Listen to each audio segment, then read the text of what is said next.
네, 오늘 본문은 사도 바울이 에베소 교회 장로들에게 남긴 고별 설교입니다. 바울이 밀레도에 도착하여서 약 50km 떨어진 곳에 있는 에베소에 직접 올라가지 아니하고 시간을 단축하기 위해서죠. 에베소에 있는 장로들을 밀레도로 불렀습니다. 바울의 요청으로 급히 달려온 에베소의 장로들에게 사도 바울은 고별 설교를 남깁니다.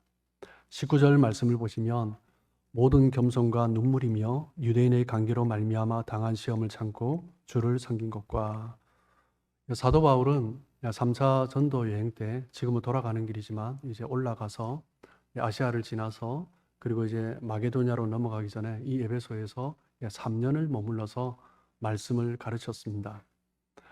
온갖 시련과 도전이 있었죠. 그럼에도 불구하고 굴하지 않고 겸손한 마음으로 또 눈물로 인내하면서 함께 그 교회를 섬겼습니다. 에베소는 함께 우리가 나누었듯이 아시아 지역에서 가장 중심되는 도시입니다. 무역으로 굉장히 발달을 했고 그로 말미암아 상업적으로 어떤 부유하게 형성된 도시입니다. 부유하다 보니 많은 물질이 있죠. 그러다 보니 자연스럽게 환락가가 생기게 되고 그러면서 이제 헬라 지역에 고린도가 음란의 도시였다면 이 아시아 지역에는 에베소가 음란의 도시로 상징되는 그런 곳이었습니다. 그리고 그 에베소에는 아데미 신전이 있었죠. 아데미 여신을 섬기는 사람들이 가득했고 그리고 그곳에 많은 우상들이 있었고 우상을 만들고 팔고 했고 일단 그곳에 신전에 오는 많은 사람들에게 어떤 우상을 팔면서 영업을 하는 사람들도 있었고요. 어떻게 보면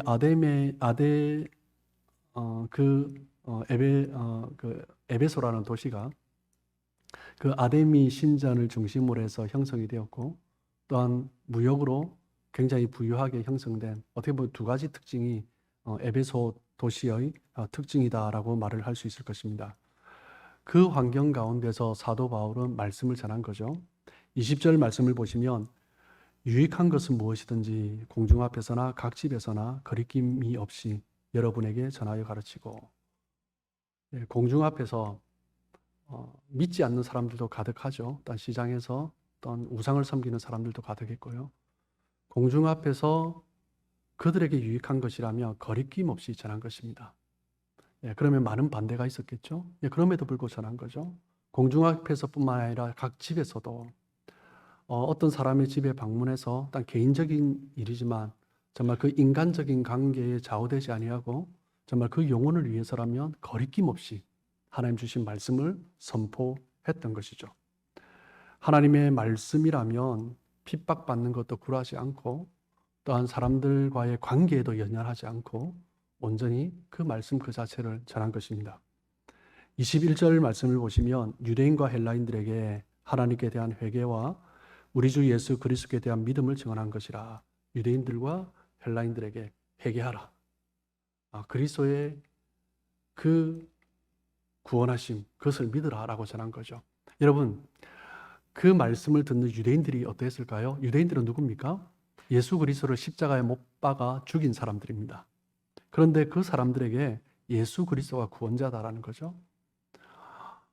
그 예수 그리스도를 죽인 사람들에게 예수 그리스도가 구원자다라고 말을 하는 것은 너희들이 지금 너무나 죄악된 짓을 행했다라는 거죠.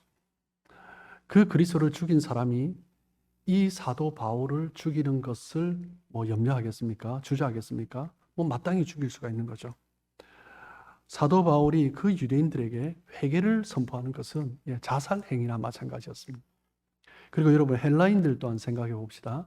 헬라인들은요 그리스 신들, 그 우상들을 섬기는 사람들이었어요. 그들에게 회개를 선포하는 것은 너희들이 섬기고 있는 신들은 다 헛된 것이다라는 거예요. 너희들 지금 인생 자체가 삶 자체가 다 틀렸다라는 것을 말을 하는 것이나 마찬가지였습니다. 당연히 반대가 오겠죠. 사도 바울은 유대인들에게 헬라인들에게 그 모든 사람들에게 반대를 받을 수 없는 저항을 받을 수밖에 없는 그런 메시지를 증거한 것입니다. 22절 말씀을 보시면 보라 이제 나는 성령에 매여 예루살렘으로 가는데 거기서 무슨 일을 당하는지 알지 못하노라. 사도 바울은 원래는 오순절 기간에 예루살렘을 잠시 들르고 그리고 교회에서 어떤 보고를 하고 원래의 파송교회 수리아 안디옥으로 들어갈 그럴 계획이었습니다.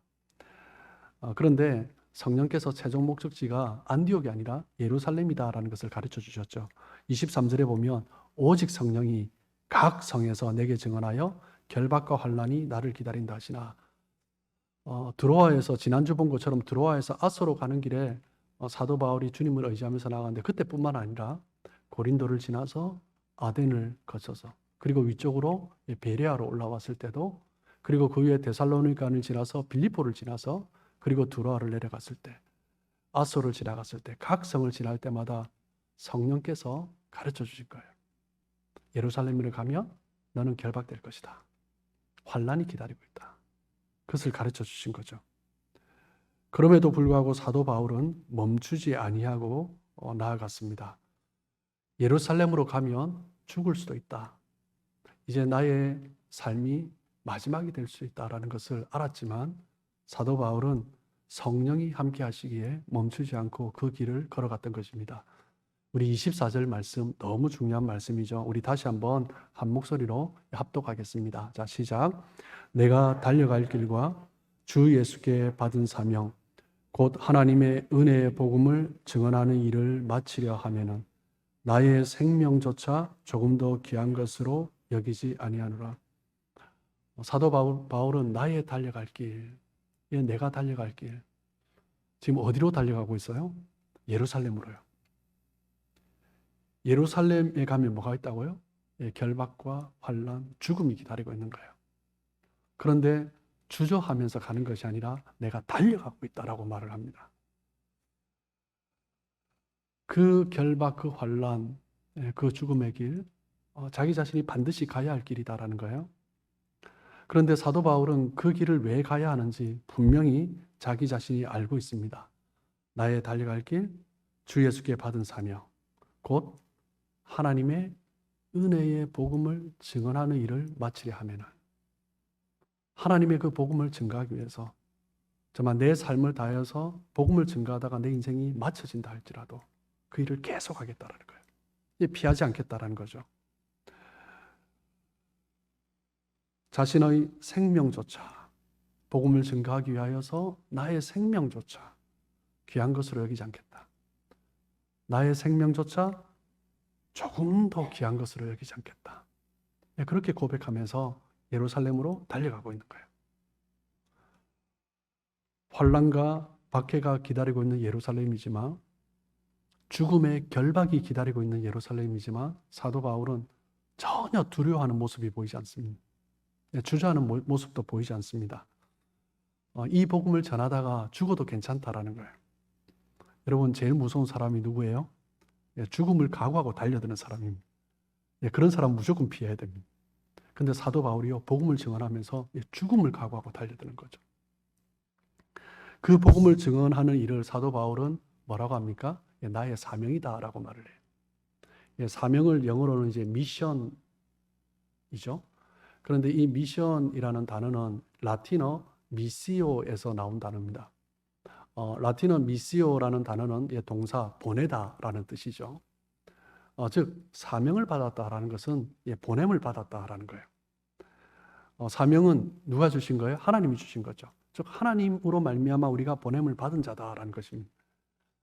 간혹 어떤 분들은 말을 하기를 저는 사명이 없어요 라고 말씀하시는 분이 계신데, 아니요, 우리가 예수를 믿고 있다면, 하나님을 믿고 있다면, 믿고 난 다음에 바로 천국 가지 않고 이 자리에 남아있다면 하나님의 보냄을 받은 자입니다. 그렇다면 사명을 받은 자라는 거죠. 우리 모두는 사명자입니다. 사명을 받지 않은 사람이 한 사람도 없습니다. 그런데 아직 하나님이 주신 사명이 무엇인지 발견하지 못한 사람은 있을 수가 있죠. 그런데 우리 모두는 사명자입니다. 사도 바울은 그리스도를 만난 이후에 사명을 발견했습니다. 그래서 그의 삶을 보면 그리스도를 만나기 이전과 그 이후의 삶은 완전히 달라졌습니다. 그리스도를 만나는 순간 우리가 제일 처음 발견하는 것이 무엇입니까? 내가 누군지 발견하는 거예요. 내가 어떤 존재인가? 내가 무엇을 위해서 살아야 되는 존재인가? 그것을 발견하게 되는 것입니다. 그때 우리 인생은 새로운 눈을 뜨게 되는 것입니다. 구원받은 성도들은 예수 그리스도를 믿고 난 이후에 내가 무엇을 위해서 왜 살아야 하는지 그것이 명확해지는 것입니다. 그때 우리는 사명을 발견했다라고 하는 거죠. 그리스도를 만나면 무엇이 보여요? 사명이 보이는 것입니다. 그리스도를 만난 사람의 당연한 수순인 거죠. 나치 수용소에서, 아우비츠 수용소에서 그 고통의 시간을 보냈던 빅터 플랭크라는 사람이 있습니다. 이 사람이 그 가운데 있었던 경험을 책으로 썼죠. 죽음의 수용소라는 책을 썼는데, 그 사람은 정신과 의사였어요. 그래서 자신의 그 모습을 그냥 쓴 것이 아니라 그냥 그 수용소 가운데 있는, 나치 수용소 가운데 있는 사람들의 모습을 보면서 그 경험들을 쓴 거죠.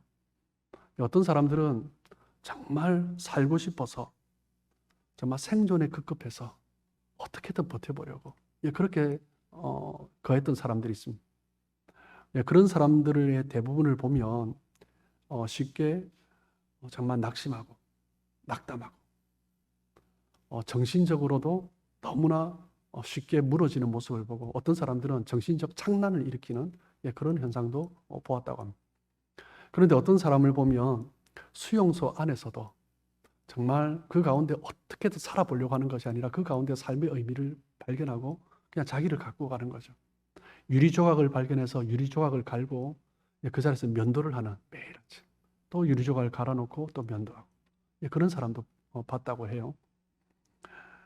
희망이 보이지 않는 가운데 그 가운데서 내 삶의 의미를 발견한 사람, 그 사람은 정말 더 오래 수용소 생활을 할 수 있었고 남은 사람들이 대부분 그런 사람들이었다라고 말을 합니다.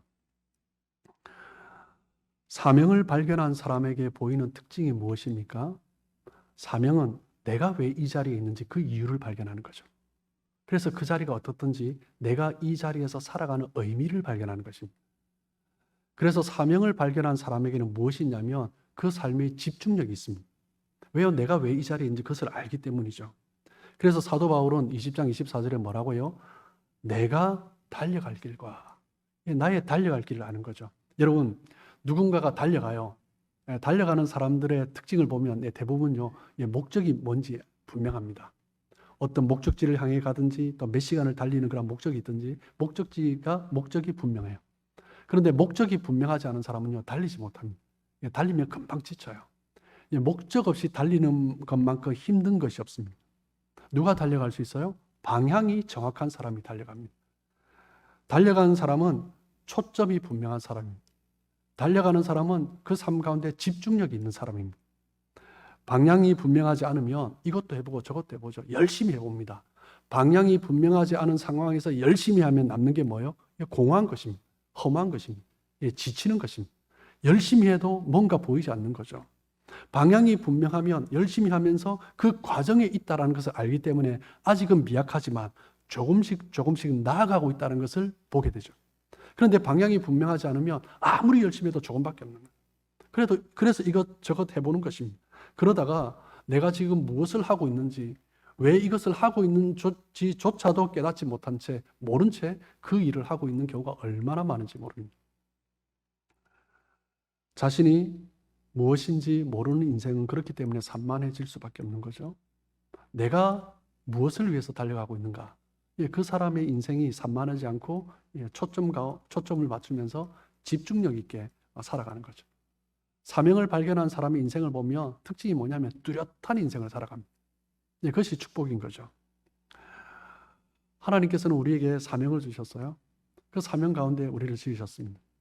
그런데 하나님이 지으신 것이 아니라 우연하게 사람이 지었었다라고 주장하는 사람들이 있습니다.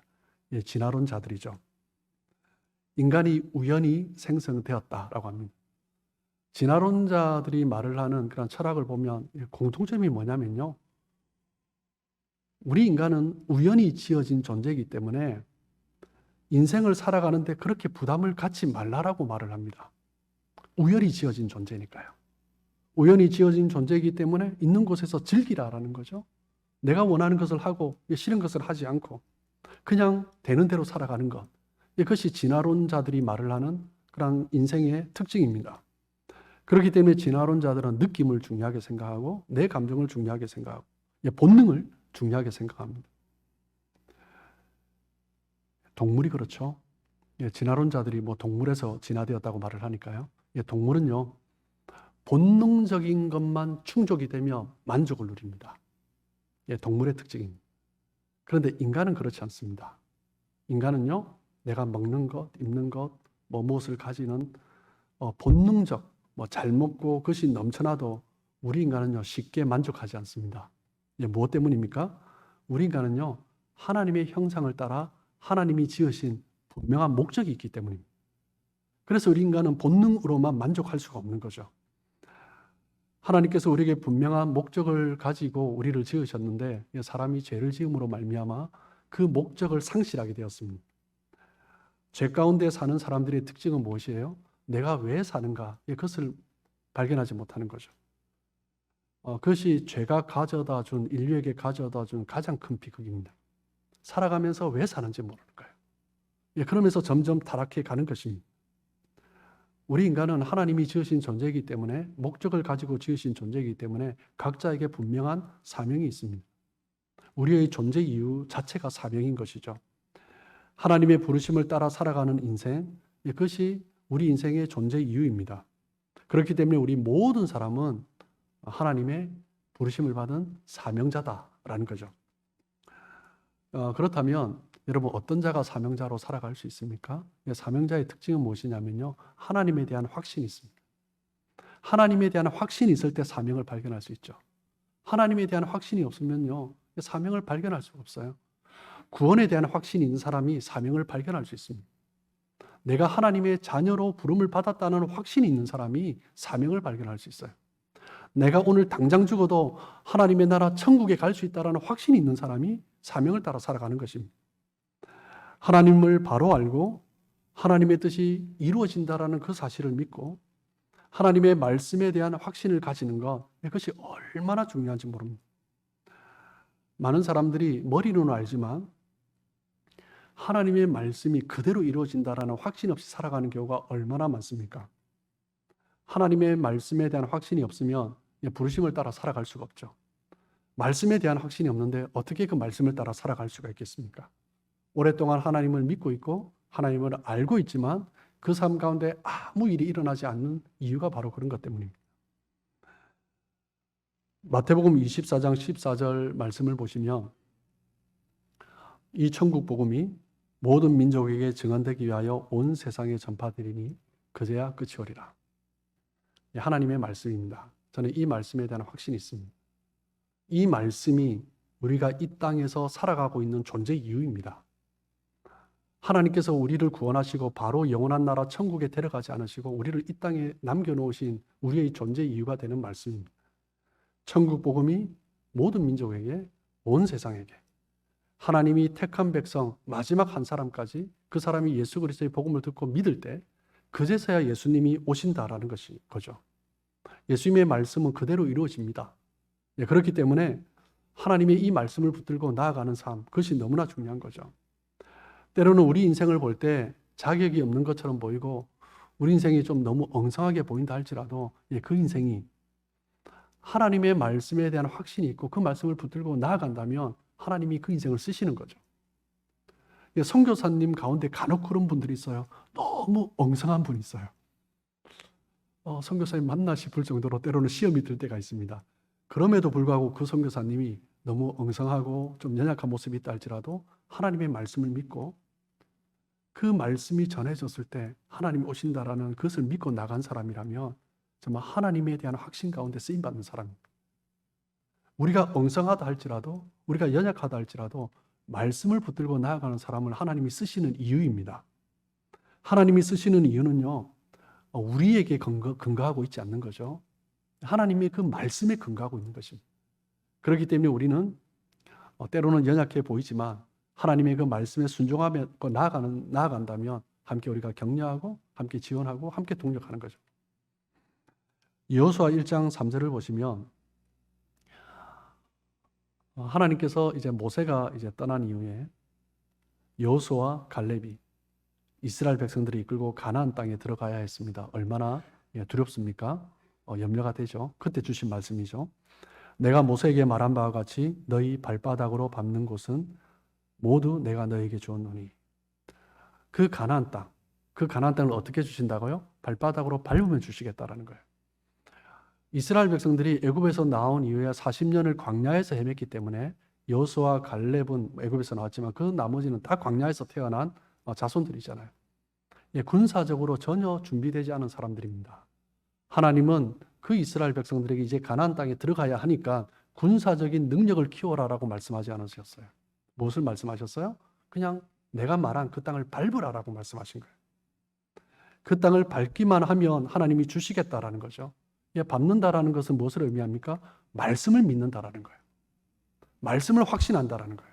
내가 밟기만 하면 하나님이 알아서 하신다는 것을 믿는다라는 것입니다. 여러분, 누가 사명자입니까? 말씀에 대한 확신이 있는 사람, 말씀을 믿는 사람입니다. 하나님의 주권에 대한 확신이 있는 사람입니다. 내가 연약하다 할지라도 나의 모습이 정말 엉성한 부분이 있다 할지라도 말씀이라면 나가는 거죠. 그 사람이 바로 사명자다라는 거죠. 그리고 어떤 사람이 사명자로 살아가는 사람입니까? 오늘 사도 바울의 모습을 통해서도 볼 수 있지만 고난을 두려워하지 않는 사람입니다. 우리 인생 가운데 정말 남다른 고난을 겪는 분들이 간혹 있습니다. 때로는 내가 왜 이런 시련을 겪고 있는지 이해가 되지 않고 무슨 일이냐 물어보면 다른 사람한테 나의 고난을 설명하기도 좀 힘든 그런 경우도 있습니다. 그렇다 할지라도 때로는 우리 인생을 돌아보면서 세월이 지난 이후에 그 고난이 하나님의 뜻이었구나. 때로는 그 고난이 하나님의 은혜였구나. 때로는 그 고난이 하나님이 주시는 축복이었구나 라는 것을 깨달을 때가 있습니다. 이스라엘 백성들은 참 많은 시련을 겪었습니다.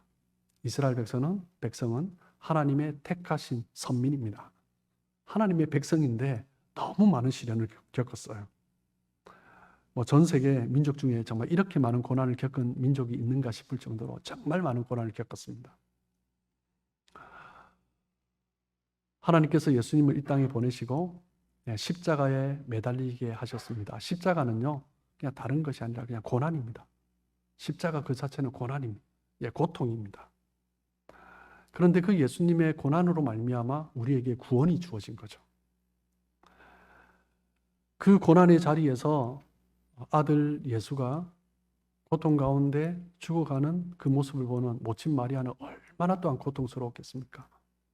그래서 제자들이 다 떠났지만 모친 마리아는 그 자리를 떠나지 못하는 거죠. 그 아들을 보면서 얼마나 고통스러웠을까요?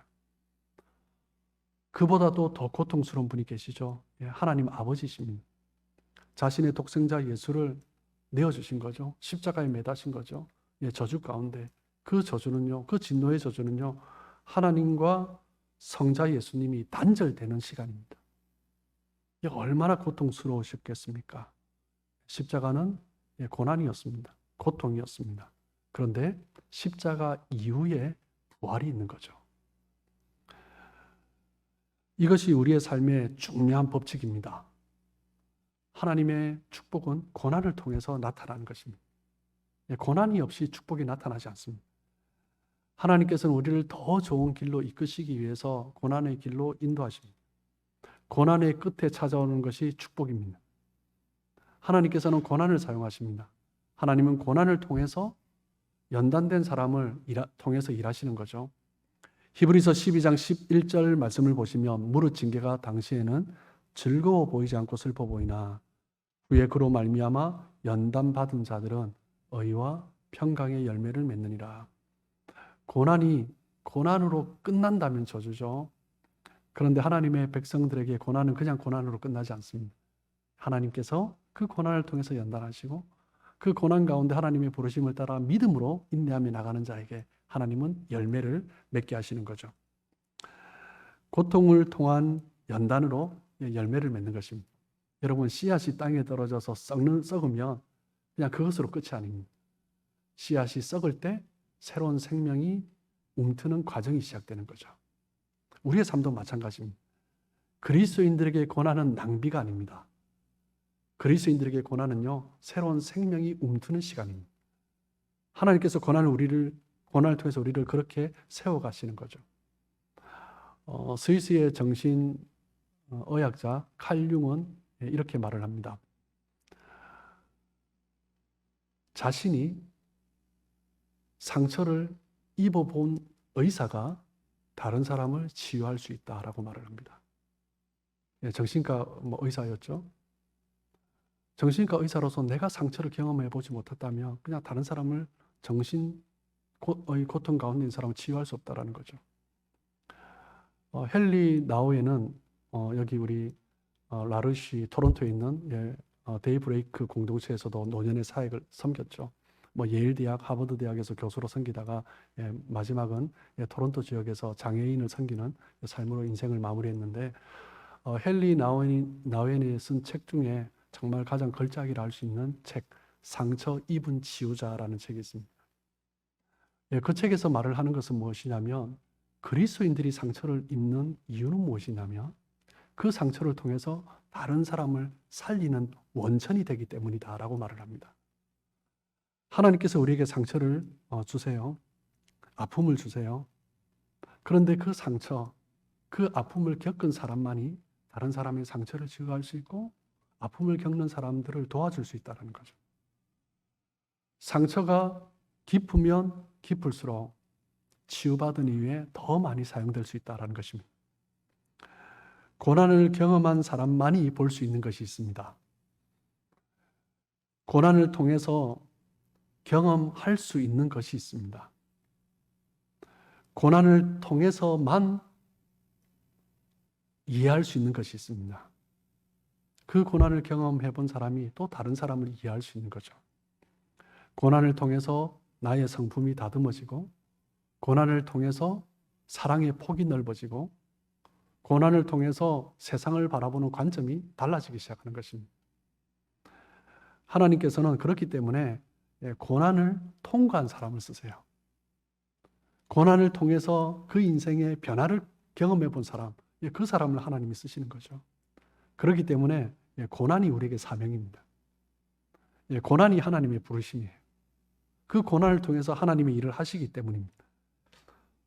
혹시 여러분 가운데 고난의 시간, 고통의 시간, 정말 어려운 그 시간을 지나가고 계시는 분이 있습니까? 하나님께서 반드시 사용하실 것입니다.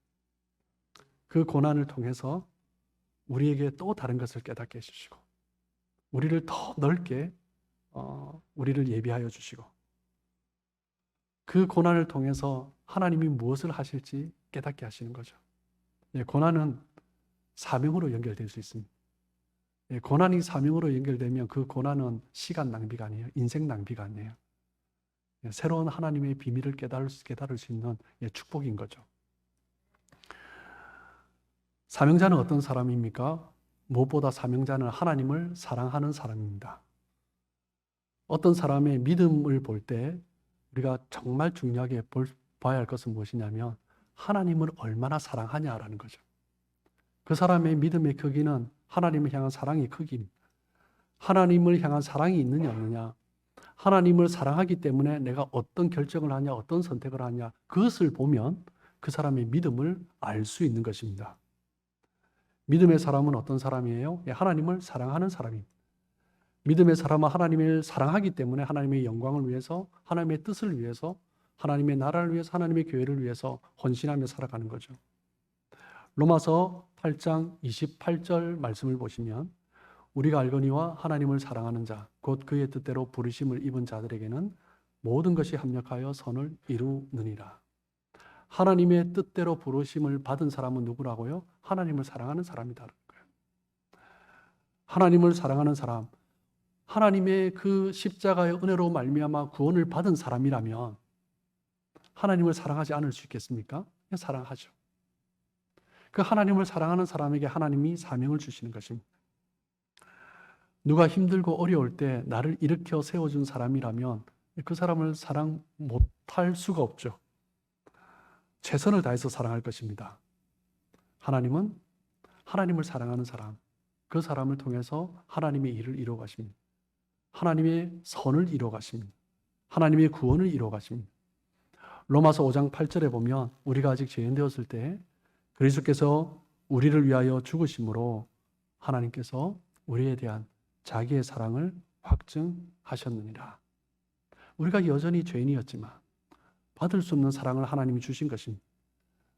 죄와 사망의 그늘에서 어둠 가운데 멸망할 수밖에 없는 자들이었지만 그 십자가로 말미암아 그 진노를 다 덮어 쓰시고 우리를 구원해 주신 거죠. 그 사랑이 얼마나 크고 감사한지 그 사랑을 갚을 길이 없는 거죠. 그래서 하나님 앞에 감사함으로 헌신하며 나가는 것 아니겠습니까?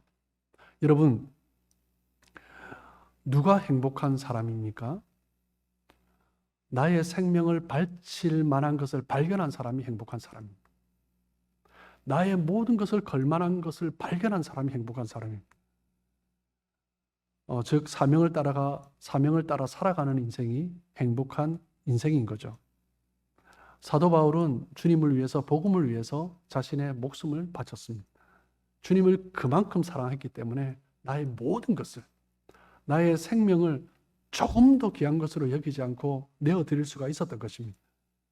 하나님을 사랑하는 사람은 하나님의 그 나라를 위해서 기꺼이 헌신하며 나가는 거죠. 그렇기 때문에 그것을 발견할 때 정말 자신의 삶 가운데 기쁨이 있고 확신이 있고 평강, 행복, 그것이 넘쳐나는 것입니다. 그래서 우리 인생을 살아가면서 누가 행복해요? 사명을 발견한 사람. 그래서 사명을 일찍 발견하면 할수록 좋은 것입니다. 사명을 늦게 발견하면 발견할수록 많은 시간들을 허비해버리는 거죠. 그래서 우리는 사명 가운데 하나님의 그 뜻을 위해서 살아가야 하는 것입니다. 사랑하는 성도 여러분, 주님의 부르심을 받은 사랑하는 성도 여러분, 사명자로서 무엇보다 하나님 주신 은혜를 생각하며 뜨겁게 사랑하시길 주님의 이름으로 축복합니다. 그리고 우리를 사랑하신 하나님, 우리를 위해서 모든 것을 내어주신 그 하나님을 신뢰하고 확신하고 그 말씀을 확신하고 주님이 일하시는 것을 확신하고 믿음으로 나아가시길 축복합니다. 때로는 우리 앞에 고난이 있다 할지라도, 고통이 있다 할지라도, 이해되지 않는 일이 일어난다 할지라도 그 하나님께서 그 모든 것을 통해서 내가 사랑하는 그 하나님께서 그 모든 것들을 통하여서 가장 좋은 일들을 이루실 것을 믿음으로 확신하며 쓰임받는 모든 사명자들 되시길 주님의 이름으로 축복합니다.